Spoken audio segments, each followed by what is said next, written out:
В наше время возможность отдохнуть от городской суеты и постоянного информационного потока бесценна.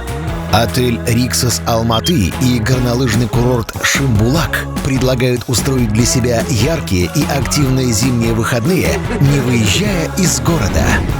По данному предложению вас ждет проживание в комфортабельных номерах на базе завтрака, горнолыжное оборудование и полная экипировка. Трансфер до Медео в обе стороны в сопровождении представителя отеля, ски-пас, катание на сноуборде и лыжах, а также незабываемый отдых на склонах Заилийского Алатау. По возвращению в отель вас ждет один из лучших спа-центров The Spa Rixos, который будет отличным завершением вашего дня. Проведите этот зимний сезон с отелем «Риксос Алматы».